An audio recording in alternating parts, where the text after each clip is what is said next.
Assalamualaikum warahmatullahi wabarakatuh.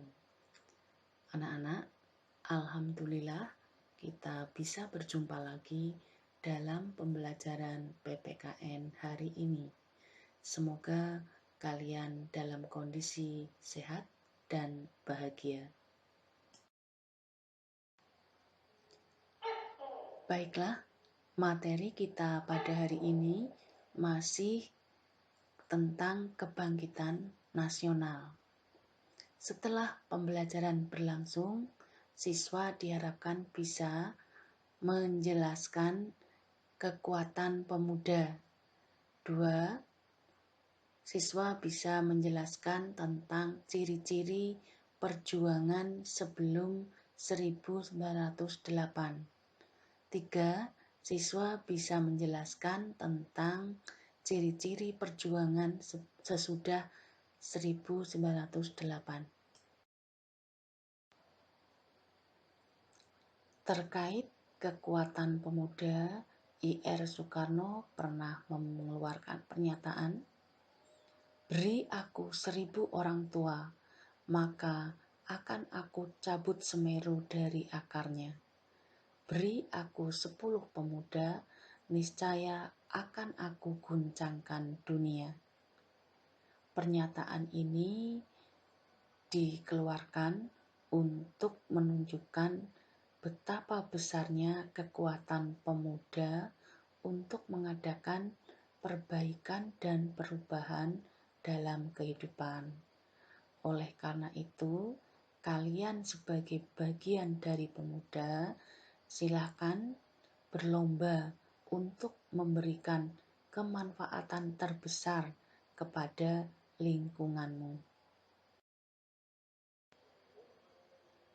Sekarang kita lihat contoh tokoh pemuda pada kebangkitan nasional 1908. Yang pertama Sutomo, Dr. Sutomo. Kedua Wage Rudolf Supratman. 3. Chairil Anwar. 4. Robert Walter Monginsidi. Keempat tokoh ini berjuang sesuai kemampuan masing-masing.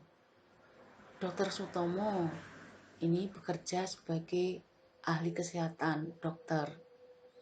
W.R. Supratman misalnya berjuang dengan kemampuan musiknya. Beliau menciptakan lagu kebangsaan Indonesia Raya. Itu sumbangan beliau pada negara. 3. Chairil Anwar ini berjuang dengan kemampuannya membuat karya sastra puisi yang membangkitkan semangat para pemuda. Robert Walter Monginsidi ini karena kemampuannya di bidang bela diri, maka beliau terjun di bidang angkatan darat ya, bidang militer yang beliau tekuni sampai beliau kemudian meninggal dalam usia yang sangat muda. Nanti bisa kamu cari riwayat kehidupan 4 tokoh ini, sehingga kamu bisa mencontoh pengabdian beliau kepada negara. Kita lanjut pada materi berikutnya. Ciri-ciri perjuangan sebelum 1908. 1. Perjuangan belum berbentuk organisasi modern. Kedua, tergantung satu pemimpin. Artinya, kalau pemimpinnya meninggal, maka tidak ada yang menggantikan kepemimpinannya. 3. Perjuangan bersifat kedaerahan. Artinya, hanya berlangsung pada lingkungan daerah tertentu saja. 4. Perjuangan dengan konfrontasi, artinya dengan peperangan fisik, dengan senjata, berhadap-hadapan. Itulah ciri-ciri perjuangan sebelum 1908. Rangkaian materi berikutnya adalah ciri-ciri perjuangan sesudah 1908. Yang pertama, sudah terbentuk organisasi modern. Dua, tidak tergantung pada satu pemimpin. Karena sudah dibentuk secara modern, maka kepemimpinan bisa dilanjutkan meskipun pemimpin yang pertama itu meninggal. Jadi ada yang melanjutkan kepemimpinannya sepeninggal pemimpin yang pertama itu tidak bisa menjalankan kepemimpinannya. Yang ketiga, bersifat nasional, artinya memperjuangkan menuju Indonesia merdeka. Yang keempat, perjuangan menggunakan cara konfrontasi dan diplomasi. Konfrontasi itu perjuangan lewat peperangan senjata atau peperangan fisik, perlawanan fisik, berhadapan-hadapan. Sementara kalau diplomasi itu perundingan. Jadi perjuangannya dengan berembuk mediasi, ya. Kita bisa contohkan misalnya konferensi 3 negara, konferensi meja bundar. Itu adalah perjuangan melalui diplomasi atau perundingan. Kesimpulannya adalah perjuangan sesudah 1908 selain dengan perang juga ada perundingan atau diplomasi. Baiklah, di bagian akhir materi kita hari ini kita bisa tinjau kembali teks Sumpah Pemuda tahun 1928.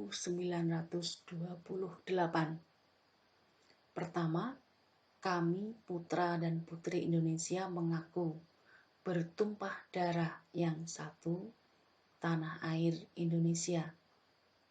Dua, kami putra dan putri Indonesia mengaku berbangsa yang satu, bangsa Indonesia. Tiga, kami putra dan putri Indonesia menjunjung bahasa persatuan, bahasa Indonesia. Teks Sumpah Pemuda ini merupakan pernyataan pertama dari kumpulan pemuda Indonesia saat itu yang menyatakan satu kebulatan tekad untuk berjuang dengan nama bangsa Indonesia. Semuanya menggunakan pernyataan istilah Indonesia. Jadi saat itu sudah terjalin dengan kuat persatuannya, penggabungannya, mereka sudah setuju untuk berjuang atas nama Indonesia.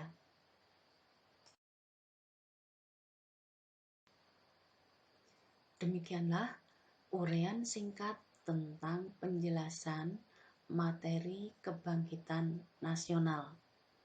Yang kita pelajari tadi adalah makna kekuatan pemuda, dua, ciri-ciri perjuangan sebelum 1908, tiga, ciri-ciri perjuangan sudah 1908, dan yang keempat adalah tentang teks Sumpah Pemuda. Giliran sekarang adalah untuk mengukur pemahaman kalian tentang penjelasan materi hari ini. Silakan kamu buka tugas kelas di Google Classroom. Silakan dikerjakan 5 soal yang saya berikan. Semoga kalian sukses bisa mengerjakan semua soal dengan benar. Selamat bekerja, terima kasih atas perhatian dan kerjasamanya. Wassalamualaikum warahmatullahi wabarakatuh.